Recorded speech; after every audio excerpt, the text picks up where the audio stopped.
ਵਾਹਿਗੁਰੂ ਜੀ ਕਾ ਖਾਲਸਾ ਵਾਹਿਗੁਰੂ ਜੀ ਕੀ ਫਤਿਹ। परम सत्कार सतसंगी जनों, कल गुरु नानक देव जी की साखी 4 नंबर साखी पढ़ते अद्धी साखी पढ़ी सी, जो अज उसनूं 4 नंबर साखी का बाकी रहिंदा हिस्सा संपूर्ण करना। तो कल वो साखी जो गुरु नानक देव जी ने माता पिता नूं कहा कि मैं सप्त सलोकी गीता पढ़दा हाँ, तो उस तो अगे साखी पढ़नी है। जब सप्त सलोकी गीता का उच्चारण गुरु नानक जी किया, ता माता पिता सुनकर प्रसन्न हुए।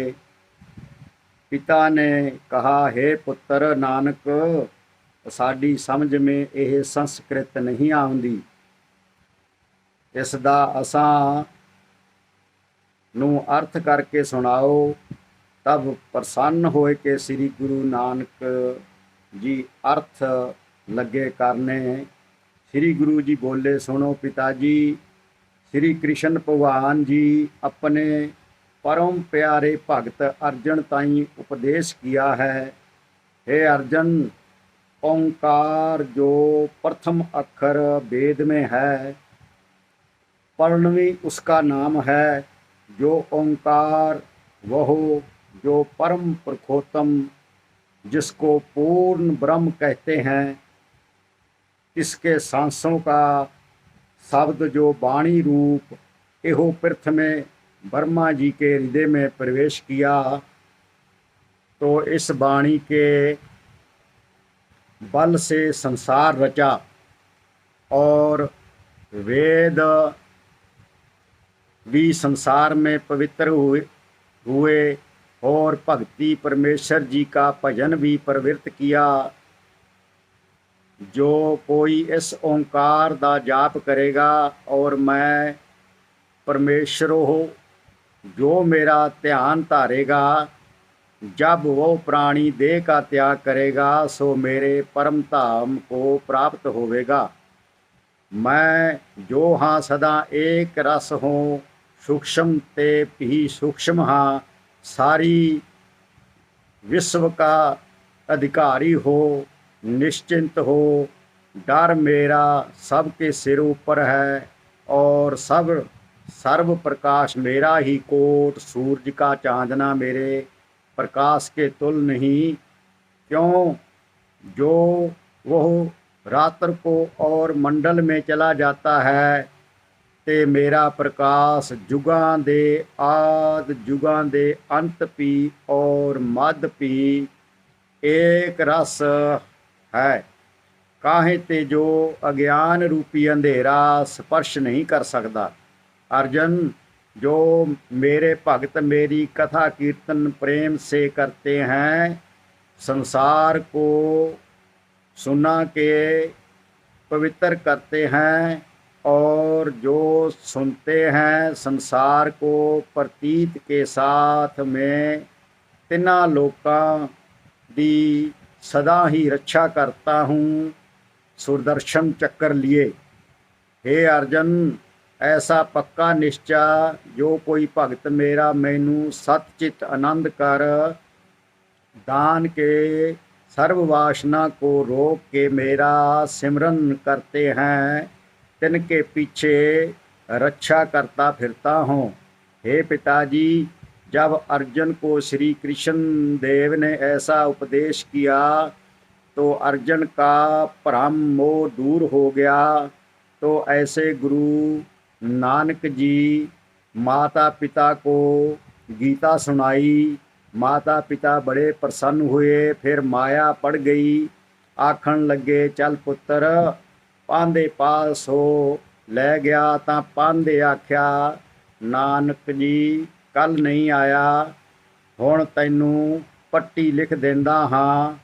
तां बाबे जी ने आसा राग विच एक शब्द उचारिया, ਆਸਾ ਮਹੱਲਾ ਪਹਿਲਾ। ਪੱਟੀ ਲਿਖੀ।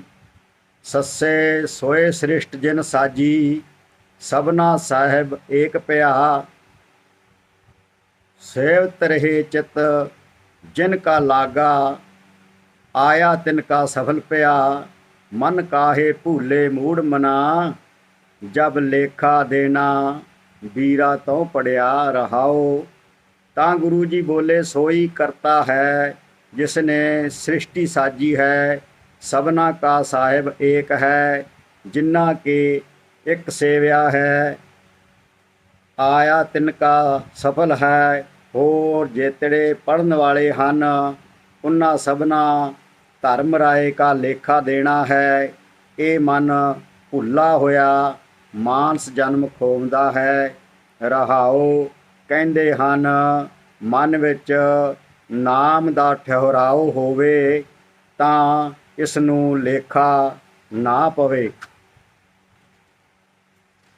ਤਾਂ ਜਬ ਇਹ ਬਚਨ ਬਾਬੇ ਨੇ ਕਹੇ, ਤਬ ਪੰਡਤ ਨੇ ਕਿਹਾ, हे ਕਾਲੂ ਜੀ, ਚਾरों वेदों की विद्या जगत में गुप्त होए रही सी। तेरा पुत्र चारों वेदों को प्रकाश करने वास्ते प्रगटिया है। जहाँ बाबा जी अंदर बैठे ਤਾਂ ਇੱਕ ਦਿਨ अंदर ही समाध लगी रहे। जहाँ नदी के बाहर जा बैठे ਤਾਂ वहाँ ही समाध लगी रहे। जहाँ बैठे तहाँ ही चर्चा करदियाँ कई दिन बीत जावे। कालू जी प्रसाद लेकर पिछे पिछे फिरदा रहे। बाबा जी संता साधा नूं खुलाए देवे। इस प्रकार ये 4 नंबर साखी संपूर्ण हुई। अगे साखी कल नूं विचारांगे। मुल्लां नाल साखी होगी गुरु नानक देव जी दी। ਤਾਂ ਵਾਹਿਗੁਰੂ ਜੀ ਕਾ ਖਾਲਸਾ, ਵਾਹਿਗੁਰੂ ਜੀ ਕੀ ਫਤਿਹ। ਪਰਮ ਸਤਿਕਾਰਿਓ, ਇੱਕ ਇਹਦੇ 'ਚ ਜਨਮ ਸਾਖੀ ਦੇ ਵਿੱਚ ਇੱਕ ਦੋ ਸ਼ੰਕੇ ਹੈ ਜੋ ਆਪ ਜੀ ਨਾਲ ਨਿਵਰਤ ਕਰੀਏ ਕਿ ਇਹ ਸਭ ਤੋਂ ਵੱਡੀ ਸਾਖੀ ਬਾਲਾ ਜੀ ਨੇ ਗੁਰੂ ਅੰਗਦ ਦੇਵ ਜੀ ਦੇ ਹਾਜ਼ਰ ਹੋ ਕੇ ਲਿਖਵਾਈ ਸੀ। ਇਸ ਦੇ ਵਿੱਚ ਉਹਨਾਂ ਨੇ ਉਦੋਂ ਕੋਈ ਇਤਿਹਾਸ ਦੇ ਵਿੱਚ ਜ਼ਿਆਦਾ ਇਹ ਗਿਣਤੀ ਮਿਣਤੀ ਨਹੀਂ ਸੀ, ਤਾਂ ਉਦੋਂ ਉਹਨਾਂ ਨੇ ਆਪਦੇ ਜੋ ਉਹਨਾਂ ਨੇ ਗੁਰੂ ਨਾਨਕ ਜੀ ਦੇਵ ਜੀ ਦੇ ਨਾਲ ਰਹਿ ਕੇ ਅੰਤਰ ਆਤਮਾ ਨਾਲ ਉਹ ਲਿਖਵਾਈ ਹੈ। ਜੋ ਉਸ ਤੋਂ ਬਾਅਦ ਭਾਈ ਮਣੀ ਸਿੰਘ ਨੇ ਗੁਰੂ ਗੋਬਿੰਦ ਸਿੰਘ ਜੀ ਦੀ ਹਜ਼ੂਰੀ ਵਿੱਚ ਜੋ ਵੱਡੀ ਸਾਖੀ ਲਿਖੀ ਸੀ, ਉਸ ਸਾਖੀ ਦਾ ਇਹ ਸਾਖੀ ਦਾ ਕੋਈ ਸੁਧੀਆਂ ਵਧੀਆਂ ਅਤੇ ਤਰੀਕਾਂ ਦਾ ਫਰਕ ਹੈ। ਸੋ ਮਣੀ ਸਿੰਘ ਵੇਲੇ ਜਦੋਂ ਗੁਰੂ ਗੋਬਿੰਦ ਸਿੰਘ ਜੀ ਦੇ ਹਜ਼ੂਰ ਲਿਖਵਾਈ ਤਾਂ ਉਦੋਂ ਇਤਿਹਾਸ ਬਹੁਤ ਵੱਡਾ, ਆਪਣਾ ਇਤਿਹਾਸ ਅਤੇ ਸਾਰੇ ਇਤਿਹਾਸ ਦੇ ਲਿਖੇ ਹੋਏ ਸੀਗੇ ਅਤੇ ਉਹ ਲਿਖਤ ਦੇ ਅਨੁਸਾਰ ਨਾਲ ਉਹ ਤਰੀਕਾਂ ਦਾ ਅਤੇ ਇਹਨਾਂ ਦਾ ਫਰਕ ਹੈ। ਸੋ ਇਹ ਸ਼ੰਕਾ ਹੈ, ਸੋ ਇਹਨੂੰ ਗਲਤ ਨਾ ਸਮਝਿਆ ਜਾਵੇ। ਜੋ ਇਹਦੇ 'ਚ ਹੈ ਉਹ ਤਾਂ ਉਹਨਾਂ ਦੇ ਮਨ ਦੀ ਦਸ਼ਾ ਨਾਲ ਉਹਨਾਂ ਨੇ ਲਿਖਾਈ ਸੀ, ਅਤੇ ਉਸ ਤੋਂ ਬਾਅਦ ਭਾਈ ਮਣੀ ਸਿੰਘ ਨੇ ਇਤਿਹਾਸ ਦੇ ਵਿੱਚੋਂ ਖੋਜ ਕੇ ਗੁਰੂ ਗੋਬਿੰਦ ਸਿੰਘ ਦੀ ਹਜ਼ੂਰੀ ਵਿੱਚ ਲਿਖੀ ਹੈ।